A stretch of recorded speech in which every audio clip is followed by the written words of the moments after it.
It looks like we're live. You're ready? All right, very good. Okay, welcome everybody.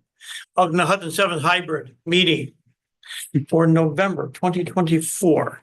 So thank you for joining our meeting. Our monthly meeting today is Wednesday, November 13th, right? So I'm Gary Bassett. I'm also the mayor of Village of Rhinebeck and chair of the Hudson 7. Hudson 7's hybrid meeting will be live streamed on Hudson 7's YouTube channel, and the public is advised to subscribe to this channel to please watch. Our in-person meetings occur here at the Poughkeepsie Water Treatment Facility, located at 3431 North Road, Poughkeepsie, New York.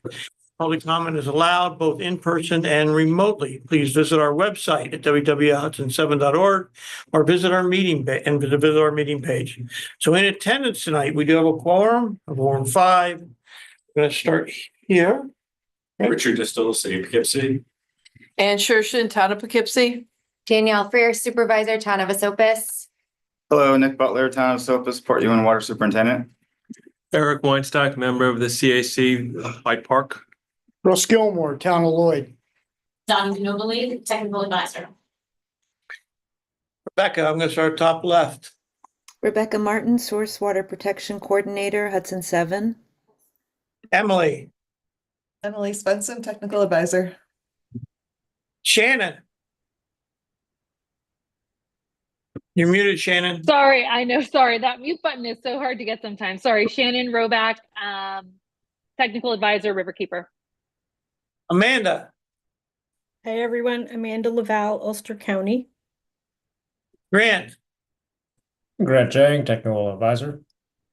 And who is on the phone with 2158?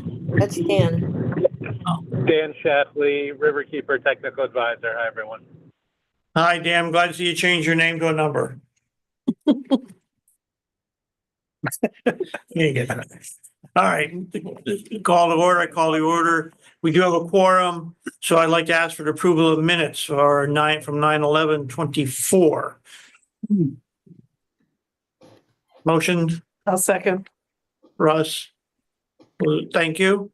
All in favor, say aye. Aye. Aye. We do not have a treasurer's report this evening, so we will bypass that. Just FYI, we're working on the treasurer's report. We don't get the data till the day of or the day before.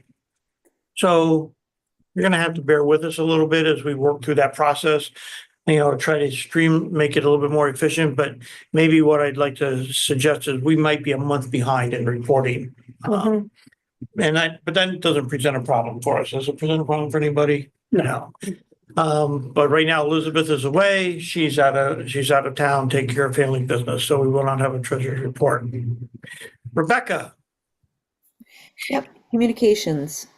So we have a bunch of communications this month, a couple of new ones.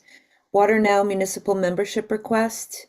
Water Now is an organization that we met with last month, and they made a request that we join them. We did, and now we are a member. And we'll learn more about that in the coming months. The Ulster County Water Quality Coordinating Committee is meeting next on December the 9th at 1 p.m. The Lower Esopus Stream Management Plan currently has a draft supporting resolution. This is from last month, so this is 2 months worth of communications.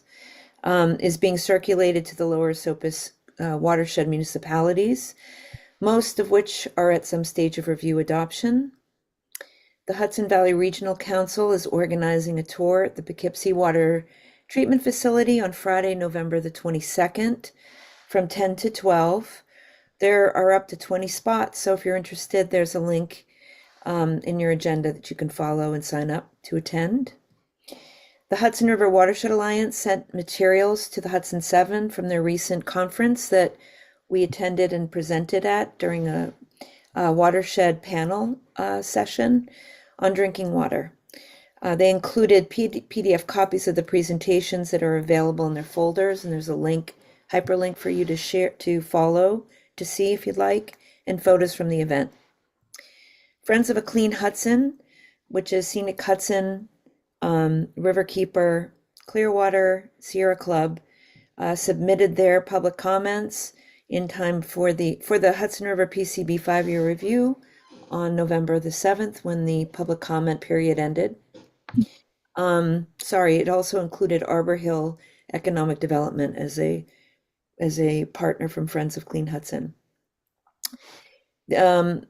Two late communications, the anaerobic digesters Heroes or Villains webinar was submitted to us. It's occurring on November the 19th. The webinar will focus on anaerobic digesters at wastewater treatment plants. And finally, Dutchess County passed local law number 2 of 2024, regulating hazardous pollution sources in proximity to public water supply sources, aquifers, and wetlands. And Gary had asked that we share that legislation, and so we made a blog post this afternoon to share that out. And that's it for communications. Thank you. You skipped over your report. Rebecca, Oh, I'm sorry. that's okay. Yes, my report for well, you have 2. You have September and you have October in your source materials, and both of the reports are also posted on our meetings page, as always. So do you have any questions? Hearing none? No? I think the only thing I'll add that's different now is I am submitting a timesheet to the executive team each month now going forward. And that's just another piece of material that drills down into the details a little bit more that you see in the consulting report. Thank you, Rebecca. So Paul, you joined us late. Just for the record and for our YouTube channel, please introduce yourself. I'm Paul Malmaze. I'm the engineering technical advisor for the Hudson 7. Uh-oh. Thank you, Paul. Welcome. Okay, we're going to move on quickly. One of the things that Rebecca and several of us have been working on our goals, our milestones for 23, 24. And I'd like to have Rebecca just give an overview or snapshot of where we're going and how that's coming together.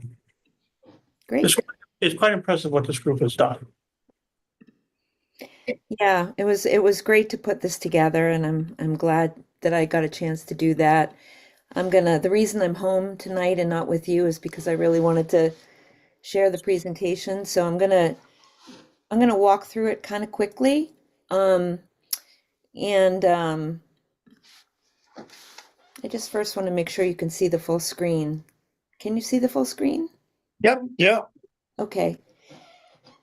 So every year the Hudson 7 creates goals. We've done this since 2020. And so we thought that we would share our goals this year at the end of the year as a debrief. The Hudson 7's 2023-2024 goals. We started them when I took on the role of Source Water Protection Coordinator. So we have a snapshot here. Was August of 2023 to the end of the year this year. And the Hudson River Drinking Water Intermunicipal Council creates these yearly goals to accomplish its mission to protect the Hudson River as a source of drinking water. So there are 8 goals, and goal number 8 is actually A, B, and C. And so what I have here is the goal at the top and a little bit of context about what the goal is. And then right here are the actual, the work that we actually accomplished this year. So goal number 1 was to create a 501c3, and the Hudson 7 created a task force to outline the pros and cons of potential organizational structures. And through that work, the task force came up with conclusions and recommendations for the full council, as you know, and we were able to decide to start a 501c3, the Hudson 7 Incorporated. All the paperwork has been submitted through Mackey, Butts, and Whalen. And so we are on our way, and it's a big accomplishment for the Hudson 7.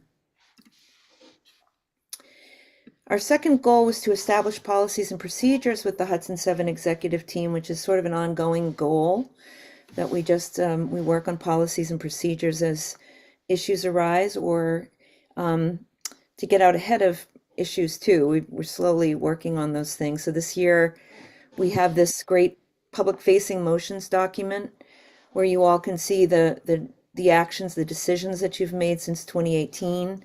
And it provides a really simple history here for the public and for municipalities and counties, the state, to see what we're doing simply, and you can search and rather than going back through all the minutes. And that document is on the Hudson Seven's About page. This year we developed social media policy that allowed us to start a couple of social media accounts, Facebook and Instagram, which we're posting pretty regularly, and a communications request form that allows any members of the Hudson Seven who wish to submit an item for the agenda to do so. Next is goal 3, to develop a strategy for maintaining sustainable funding streams for operations and development. Part of that is putting together and moving forward on a 501c3. But in the fall of 2023, the Hudson 7 Executive Board met to discuss long-term budgetary needs and strategies and to develop a working budget for next year. So the board will continue to meet regularly and bring back their results to the full council. Also, the development of a Hudson 7 campaign book to outline the council's work since 2019. And the book is coming along. It looks like this. These are the chapters. And what we're doing is for each one of the campaigns that you've all worked on, including creating the Hudson River, the Drinking Water Intermunicipal Council, we're condensing it down to the seven key items that were significant to achieve each of these campaign goals. So we're looking forward to sharing that with you, and we'll design it and we'll make it really look nice, and it's something that the Hudson 7 will be able to use for grant writing, for municipal and county support, for private donations, whatever it ends up needing or wanting to do in the future. Goal 4, and this is probably our centerpiece, is to become an important resource for Hudson 7 drinking water operators. And this year has been a great year for us in that way. We launched our first annual Water Operators Appreciation Week to celebrate our 6-year anniversary, and we featured daily profiles of water plant operators from all 5 of the drinking water plant, Hudson 7 drinking water treatment plants. We are updating our shared services document, and it's grown. It started with just equipment, but we've added chemicals, and we've added, what do we have? Chemicals, maybe some maintenance. It's not in front of me, but we also have conference rooms and just practical things that you can all share. And I think each year we'll send this out to the municipalities, to the water treatment plants, to keep it relevant and updated, which is great. And finally, we are developing we've developed a water treatment plant committee, and and the committee is working with the Hudson 7 to develop its first educational opportunity that'll have credits for Hudson 7 plant operators on subjects that are unique to water treatment using a river, the Hudson River. And the first one will launch in May of 2025. Randy and Dottie we're working together to create the framework for this. And I thought it would be nice to hear from some of our water treatment plant operators, just reflections on how the Hudson 7 has been supportive to their work.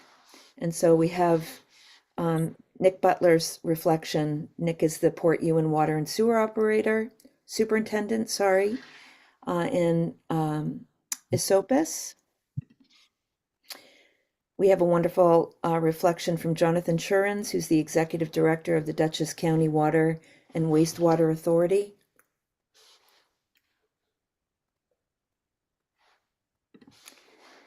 We have a great reflection from Paul Melmrose, our Engineering Technical Advisor.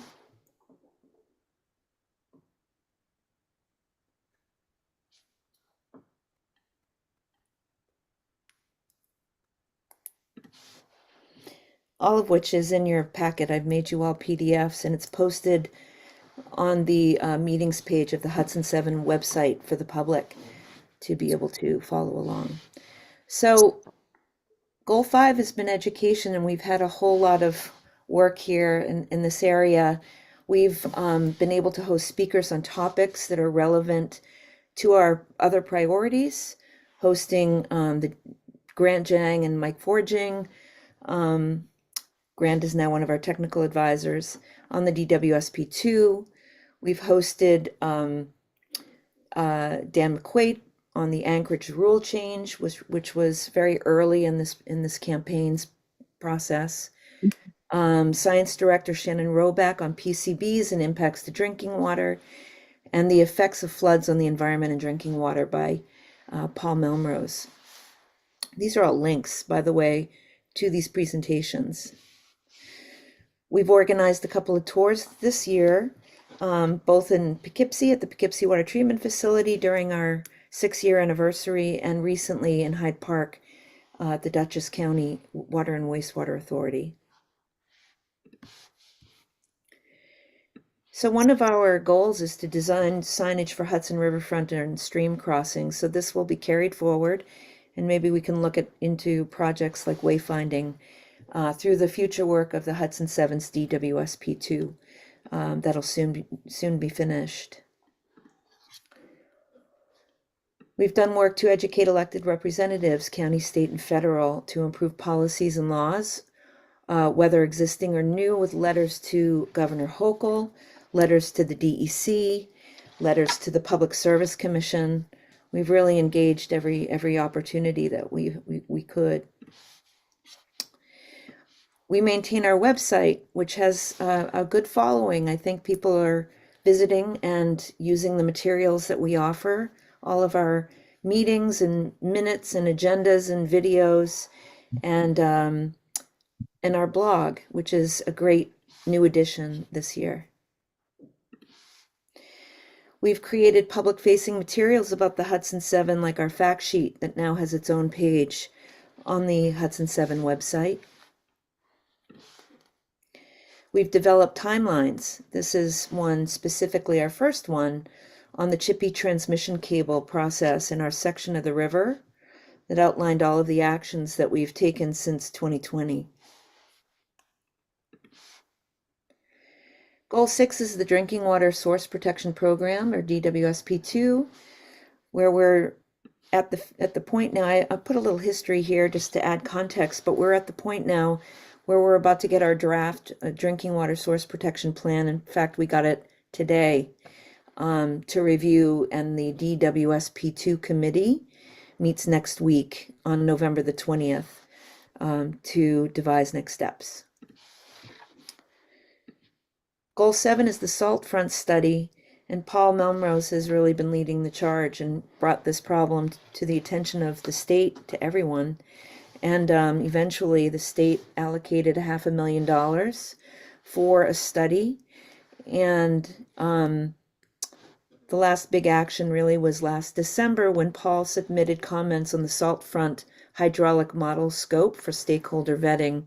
So we'll continue to follow the state's progress, and Paul will actually provide us with an update later on in the agenda. We continue to maintain watchdog role on key issues threatening water quality, such as the Lower Sopus Creek, PCBs, coal tar, the Coast Guard spill, etc. One of those projects was the Chippy Committee that we established, with a role that performed research and advised the Hudson 7 on opportunities for engagement, and helped us legally to be able to understand the very complicated EM and CP, the Environmental Management and Construction Plan process, which is now complete. The Chippy Committee and Hudson 7 successfully influenced the Chippy route at a safe distance from drinking water intakes, which is a huge win for drinking water and for our communities. The Lower Sopus Creek Committee is potentially going to be reestablished, but Paul Melrose and the Hudson Seven fought hard to get a seat at the table for the Ashokan Reservoir Working Group, known as the ARWG. And through that work, we were able to make the case that the muddy releases impact water quality and ultimately impact the river as a drinking water source. And that was because of the Hudson Seven's advocacy. So we continue to serve on the ARWG, and they meet quarterly. The anchorages. This is our final campaign. We know that we did a lot of great work with Representative Pat Ryan and Riverkeeper, and in the end, we were able to establish a committee. We hosted the Coast Guard's Lieutenant Commander to give us an overview of the anchorages. All of this happened in the last year. And appointed Captain John Lipscomb to be our technical advisor on anchorages.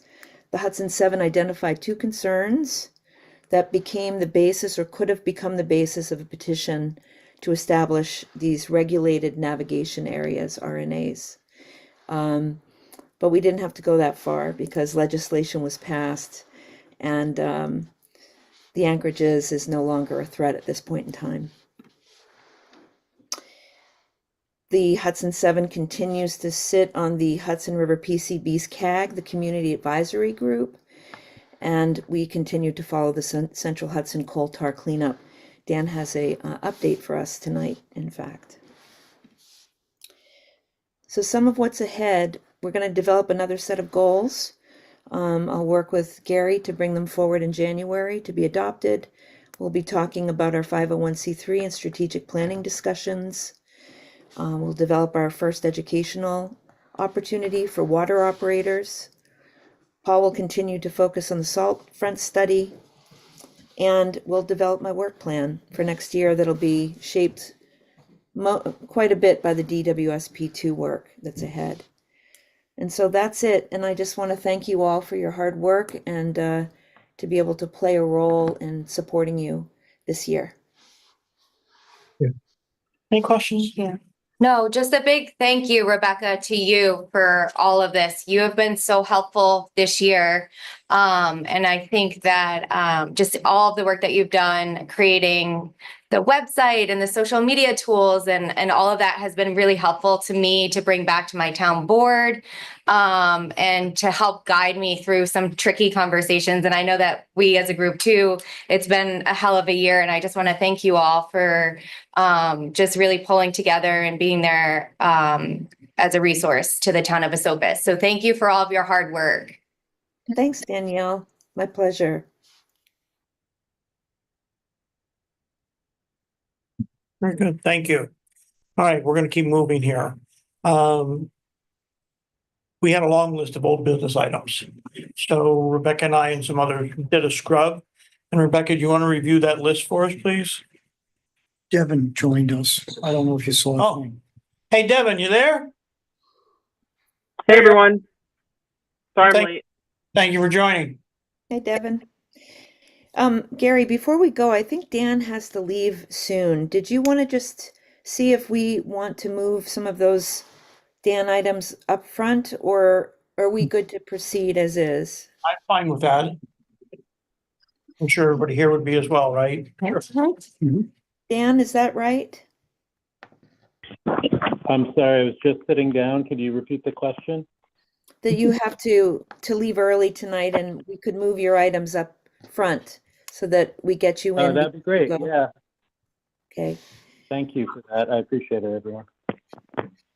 So the first item that Dan has on the agenda looks like the RIBS follow-up on our 2022 request.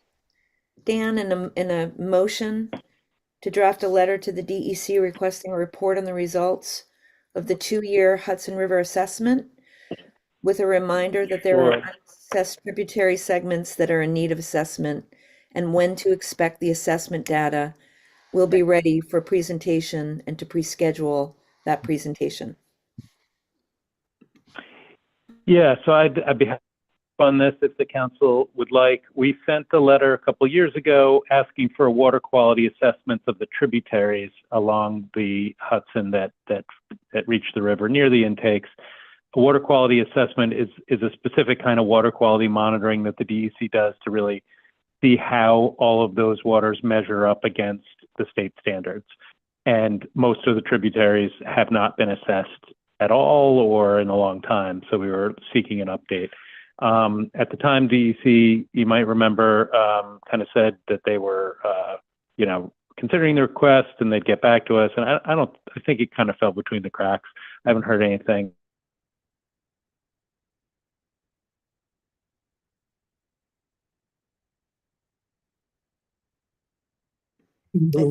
I think Dan just popped off. I think we lost him. Yeah, he'll be back. Okay. So what Dan is asking is if the council would mind passing a motion for Dan to draft a letter to the DEC, making the request that's inside of your agenda. I second that motion. Any need for discussion? All in favor, say aye. Aye. So when Dan, let's communicate to Dan that we would like to do that. He's back. Go ahead, Gary. Dan, we already passed a motion for you to draft a letter. Okay, great. Sorry about the hiccup, Your everyone. absence. Could we just clarify though, because I might be confused. I think we brought this issue up at the REMAC meeting the other day. So the DEC assessment of water quality in the estuary has actually happened, right? And we're waiting for that data. And Yes. the assessment of the tributaries has not happened, and we're reminding them of that. So those are two different things, right? That's correct. That's exactly right. So I think we would ask for DEC to, present on the data it has gathered from the Hudson so we can learn from that, which I wouldn't expect they'll be ready to do for a few months at least. And then also ask to, re-up our request to get the tributaries assessed. That's Great. right. Thanks. Glad I asked for the right thing at REMAC. You did. And Emily is representing us very well at that forum. Thank you. I think the next Dan item is just an update on the Central Hudson MGP cleanup. Right. So you all remember the manufactured gas plant that used to operate in Poughkeepsie. Well, none of you remember the plant because it was before we were alive, but it dumped a whole bunch of coal tar back, 100 years ago. That coal tar is still at the bottom of the river. When, Hudson 7 first formed, there was a cleanup plan that the DEC had approved without really any consideration of the intakes being nearby. And of course, that paradigm has now changed, and DEC is very attentive to the fact that that the intakes are near this cleanup and others. So the DEC and Central Hudson, which is responsible for that pollution, have gone through a number of attempts to engineer a plan to remove the contamination without having any disturbance of the contaminants and without having that affect the intakes. We were expecting that there might be a new plan released this fall or winter. So I checked in with DEC, and in fact, that's not the case. They are instead asking Central Hudson to go back, resample the river bottom to see if the extent of contamination is still in the same extent that it was, and then they will go into another phase of trying to engineer a solution. So it'll be a little while before we know anything. I think it was the middle of next year when they thought they would have, spring of 2025, they might have the data in hand for after this next round of collection. So a big pause button basically for that project. Great. Any questions? Thanks for getting that update, Dan. Thank you. Gary, those are Dan's items. We Yeah, could start okay. at the top if you want. So we're going to regress back to the old business. And so Rebecca, you and I took input for our old business items. Yeah. Want to review the list? Yep. So the Hudson 7 charged Gary and I to talk through these old business items that were living at the bottom of our agendas. So when there was an issue that came up under one of those items, we would just move it into the agenda. Otherwise, we'd park it at the bottom. So we've walked through the remaining items, old business items in 2025. We determined with the salt front study, the Central Hudson manufactured gas plant, the Dutchess County Fire Training Center and remediation, if we can verify that there are impacts to the Sawkill. So Eric, let's stop there a second. I tend to remember that that work has been done and that The work was, determination was made on the Sawkill. Is that correct or not correct? no, they went back and did a third round of investigation and they just finished collecting those samples and they have Okay. to write another report. So there's more information to come. Yes, Very good. So this is something I would be tasking you with to bring back in, right? yes. Very good. Thank you. Okay. We made the right decision then. You're up. And then we kept we kept the CSX bridge repairs as an item to discuss as a group as to whether or not to keep it or not. Originally, it was for one particular bridge, but then we learned that there are others. Paul actually took some pictures of others in and around the lower Sopus Creek. And so it's just a matter of determining if the council feels like this is an issue it wants to keep an eye on. So Paul, I'm gonna tap you on this for the CSX bridge. Okay, that's Level fine. of importance and impact for us to either keep it or monitor.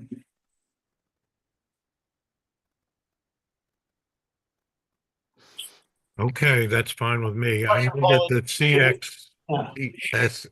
CSX bridge that we were talking about has been repaired, so, but there are other bridges, as Rebecca mentioned. But the question, Paul, is how do we monitor that? Or what can we do to affect change? Well, we can take pictures of the bridges and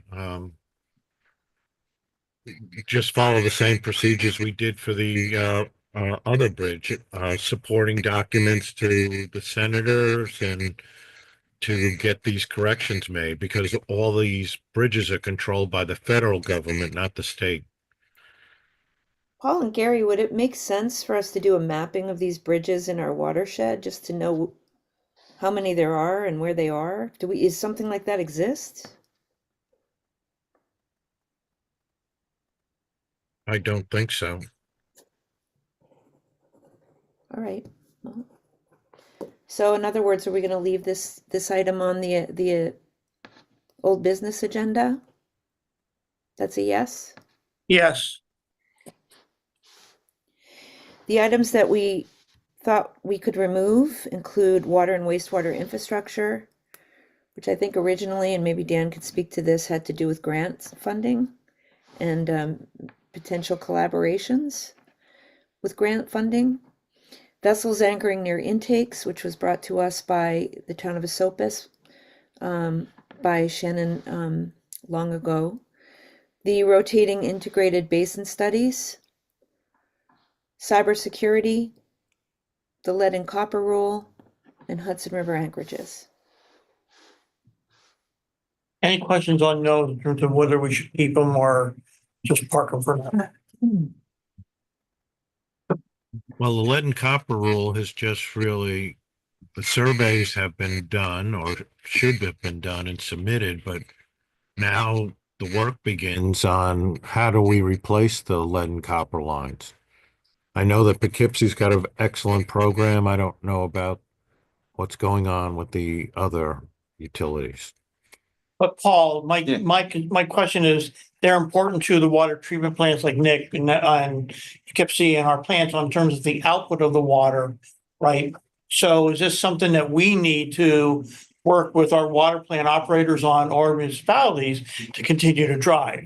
I'm under the impression that everybody's really in this sector is everybody has a pretty good handle on it. Okay. Anybody Delete it. different opinion? No. Nick, you guys are good. Danielle? I know we are. Dottie, Poughkeepsie? Yeah, so it looks like unless an issue comes up, this is really in the hands with, municipalities. Agreed? Agreed. All right, very Hey, good. Gary. Yeah. Can we briefly just speak on the water and wastewater infrastructure portion? I probably wasn't here for Yeah, that was that. a long time ago when we were trying to say, how can we all collaborate and put joint grants together? Right? And what you needed was somebody, a municipality, to take over ownership of doing that. And Right, the problem was getting municipalities to take ownership and leadership sure. to be able to drive it and then own the grant, submit the grant, Okay. follow through with the grant. So it wasn't necessarily broadcasting when grants were available or what the grants were. No, because they could all be different to all of us as Gotcha. well. Okay. So it really became something that we couldn't really drive forward without having ownership. Yeah. I believe that can take on a different face when we move forward to being a 501c3 as well. Okay. And we can revitalize some of that Sure. by And getting. typically, sorry, Gary. It's all right, go ahead. Riverkeeper always, if there's an opportunity for a grant, in the water and wastewater realm, share that information with us and we distribute it around to everyone. So, Nick, to your question, there's still, times throughout the year where we're doing information sharing with grants when they come in to us. Okay. Let's move on, Rebecca. Item 2. Yep, Chippy. So, we're closing this out now. There were no recorded issues or impacts to Hudson 7 water quality when Chippy buried their transmission cable a month and a half ago or so. And the only outstanding item was that members of the Hudson 7 were a bit concerned that the Hudson 7 had been named in this RBT report, which is this new technology that they used. And so Gary is going to be reaching out to Jen White to ask that the Hudson 7 is removed, any reference to the Hudson 7 in that report, and it's linked in your agenda, is removed since we weren't involved in the RBT research at all. Right, Gary? I think that's it. That's it. Did Chippy come through Poughkeepsie? Yes, they did last Wednesday. I thought I saw. Yep, and everything was okay. The 12-hour test after the cable was buried did indicate that there was some PAHs that were kicked up, but everything was very low level, and nothing made it through with the plant. Was that with the plow or the RBT? Honestly, I'm not sure. I'm assuming that it was the RBT, but since the cable was already laid, and I thought. If the cable's already laid, Then it's it's the the RBT. RBT, yeah. So they came in several weeks ago and laid the cable. So, Okay. so everything was okay. Good. Great. Yeah. Great work. All All right. Hudson River PCBs, so the the draft third 5-year review, the public comment period ended on November the 7th. We got comments in. As I mentioned earlier, the Hudson 7 got their comments in through a memorializing resolution, and the town of Hyde Park and town of Rhinebeck also submitted their own comments, which was just gravy. We got ours in representing everybody who's here. And then the next CAG meeting is in person in Saratoga. It's a town hall on December the 5th from 1 to 4 p.m. And I believe that both Dottie and Randy are no longer able to attend. So what I thought we could do is ask Drew Gambles of Riverkeeper to take notes for us and anything that comes up that's related to drinking water for us, and just, share her notes and provide an update if necessary. If that's okay with you, Dottie. That would be fine, thank you. Okay. The input you can give them prior to going, Dottie, so that they're, I can talk to Drew if she'd Yeah. like to do it. thank you. Yeah. Why don't I connect you with Drew, Dottie, and you two can talk? Okay. Thank you. You're welcome. The salt front study. Paul has an update. Okay, as Rebecca was talking about, the first phase of the project was awarded, and that's to do a hydraulic river model. And that will determine where the salt front will be over the next 50 years. Once that's done, we'll be able to go into the next two phases, which are going to be to determine the effects on the environment and also to determine the effects on the drinking water.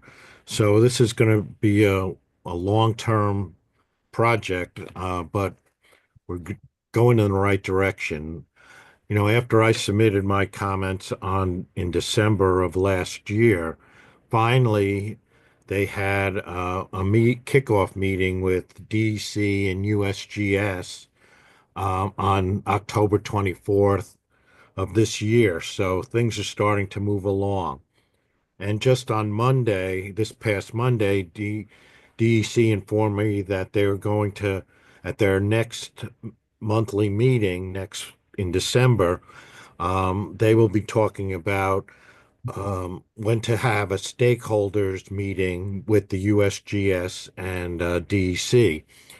DEC also informed me that USGS is monitoring salt levels at the Bear Mountain Bridge and the Nori Point. And this is pretty critical at this time because of the drought, because during droughts is when the salt front would advance the most.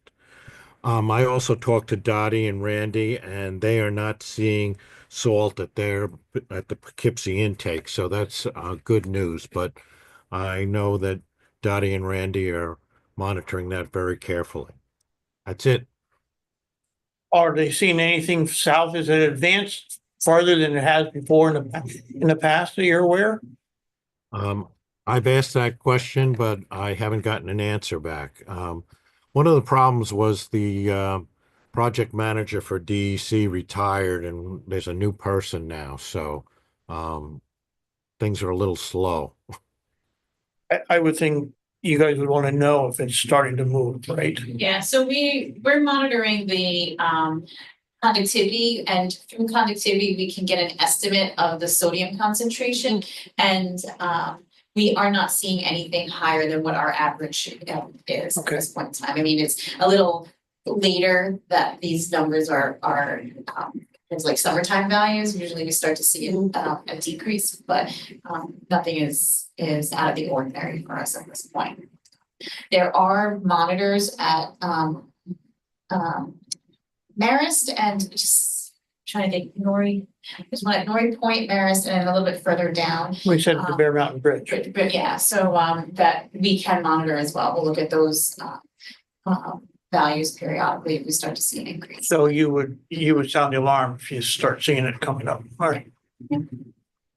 Surprisingly. All right, good. Thank you. Thank you, Paul. All right, and then just talking about the drought, that recently the DEC declared drought watch for 15 New York counties. Our counties are one of those. I actually have a map here that I can just quickly share with you so you can kind of have a look and send this around. So these are the current New York State drought conditions.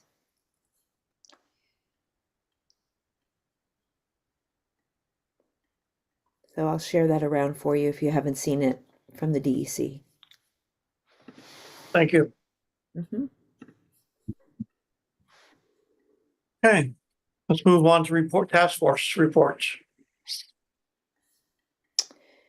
So the DWSP2, so I'll give the update from Mike. So the Hudson 7 received the draft DWSP2 plan. It was submitted to the committee members this afternoon to review. The plan is to discuss for final adjustments to the draft that we will be working on when the subcommittee meets next Wednesday, the 20th, as well as discussing what materials we should be putting together in a packet to submit to municipalities and counties to offer a presentation of the DWSP2 plan. That'll all be done next week. Yep. Want me to keep going? Yeah, if you want. So the Hudson 7 organizational structure, thanks to Dutchess County for their support in our work with Mackey, Butts, and Whalen. We have 3 invoices that we need approved that are all in your source materials. We have one from 9/20, one from 9/27, and then a recent one that just came in and that I posted for you to review from 10/21, I believe it is. So we just need the council to approve payment and I'll get that moving forward. I'd like to make a motion to approve the 3 invoices for September, November, October. Second. A second, any discussion? All in favor, say aye. Aye. Aye. So I do have a question. If we're not meeting next month, I'm expecting another bill coming in, and I want to meet the county's objective for the end of the year. So we may have to do something to be able to pass the next bill to get in under. Is there a deadline by the end of the year, Devin, or is there a carryover to January? The work needs to be completed by the end of the year, but the invoice can come in January. Okay. But if the council is comfortable with it, I would recommend making a motion giving Gary the authority to approve any December invoices that come in, just so that we can get these bills paid more expeditiously. Anybody second to the motion? Do we know the amounts? No, because bills Yeah, haven't I come was in. gonna say, yeah. But there's enough money So we're- there. I know, but Yeah. we're approving a blank check. Or you're approving me to approve the Right. check comes in after review. Yeah, so the motion is made by Devin. Is there a second? Second. Okay, great. Any other all in favor, say aye. Oh, Aye. Aye. All right, so we'll do that, Devin. That was a good suggestion. Thank you, Gary. Russ, If just there's anything, I'll flag it. Yeah.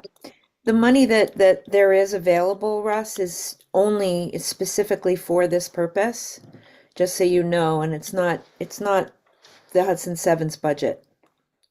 Okay. It's not coming out of our bank account, in other words. Right. Just to remind you. Thank you. Great. Thank you. So then the Water Treatment Plant Committee, we haven't met in a bit because we did our work to date, but we did organize a tour of the Dutchess County Water and Wastewater Authority at Hyde Park, as I mentioned, which was really successful. There might have been 15 of us there, and it was a great tour. There's a blog post about it. The next bit of work is for Dottie and Randy to work to put together this educational opportunity with credits for wastewater treatment plant operators in the Hudson 7. So we'll be working on that for sure in December and hopefully in January. And also the Dutchess County Water and Wastewater Authority is planning to host a one-day training session in February, which will be offered on 2 consecutive days. The training will cover excavation, trenching, and shoring, along with a brief flagger certification to round out the day. And they're inviting the Hudson 7 water treatment plant operators to participate. So when that information comes to me, I'll share with leadership at the wastewater treatment plants. And then finally, I thought Dottie might want to give a quick 1-minute overview of the class that she recently taught, a lab class at the Poughkeepsie Water Treatment facilities with water treatment plant operators. So it was through the American Water Works Association. One of the requirements for water operators, whether they're drinking or wastewater, is laboratory credits. Through the HWA, we hosted a class here, and it's a 7 or 8 hour class where they get their laboratory skills training. So it just covers basic lab stuff, testing, and a little bit of ethics I threw in for the first time. So that was important. But yeah, so that's it. Good job, thank you. First time I did it, so Good, very good. see when you come back. All right. And then the Lower Sopus Creek, Paul, if you want to give an update, we missed a month, but the Delaware Aqueduct closed. If you want to give a little bit of an update on that, and then we can talk about reestablishing the Hudson 7 Special Committee for the Lower Sopus Creek. You're on mute.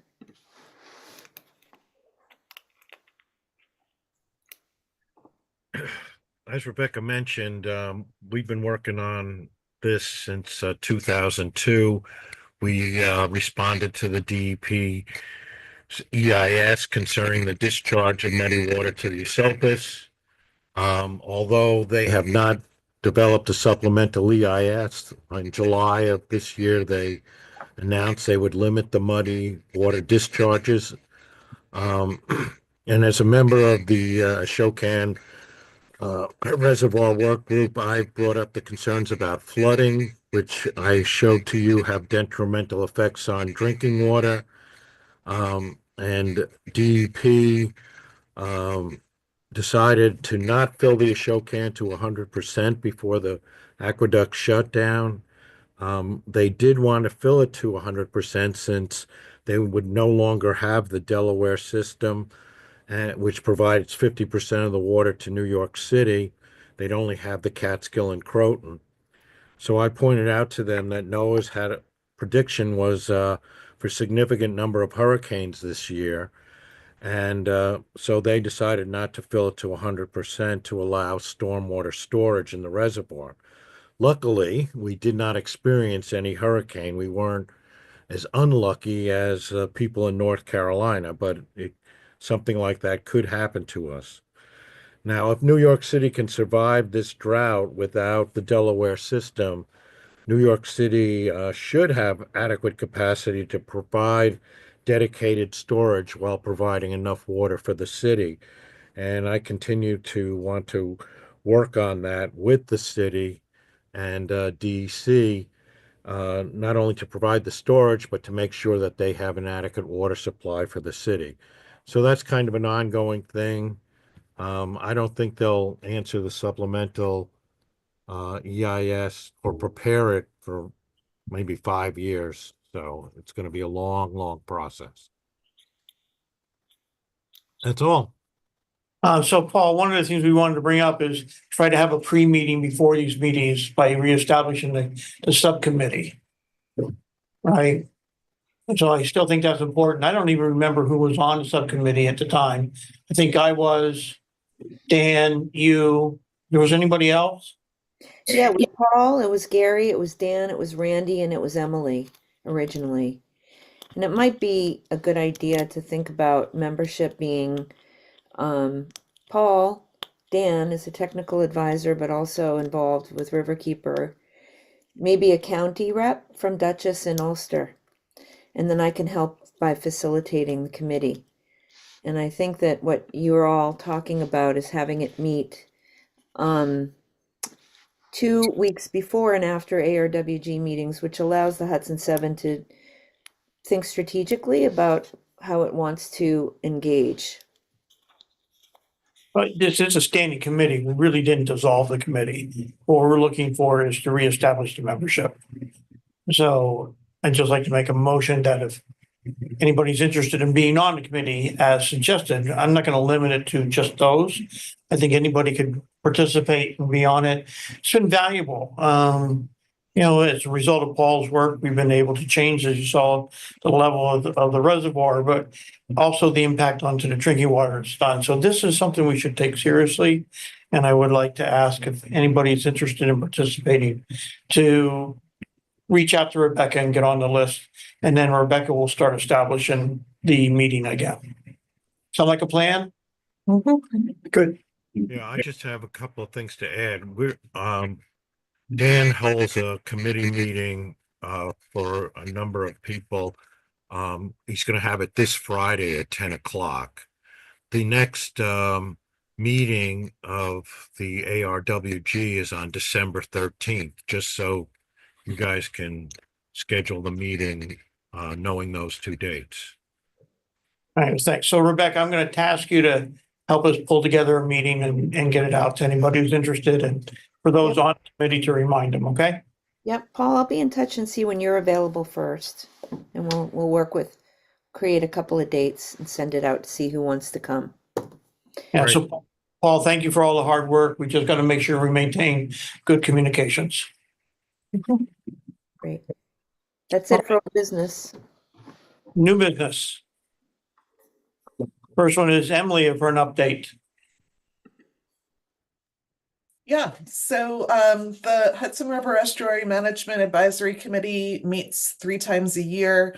We're lucky to have a seat at that table to talk with other stakeholders in the Hudson River Estuary and the DEC folks who were also there.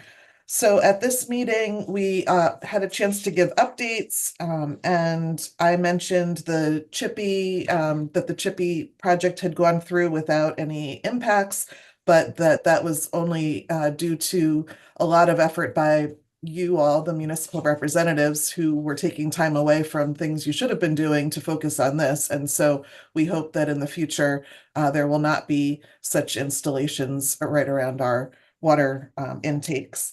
I also brought up the DEC report on the water quality assessment that we talked about earlier, and that we're anxious to see that water quality report, and also the salt front study, which, as Paul mentioned, they've gone ahead and contracted with USGS, so that's moving forward. A couple other things that I picked up at the meeting that I just wanted to mention to all of you to report back. One is that the estuary program action agenda, they came out with like a pre-draft draft earlier this year, and we gave some comments back on things that we thought should be added and changed in that action agenda. That agenda sets the goals for their DEC funding for the estuary, so it's beneficial to have our goals in that plan so that the funding is suited to it. So we did get some comments into that, and they're expecting the real draft to come out by the end of this year. So we'll have another chance for comments after that. And I also wanted to let everyone know that the estuary program has a grant application available right now. It's not for water quality, it's for tributaries and other things. But those applications are due December 12th. If anyone is interested, it's on the estuary program website.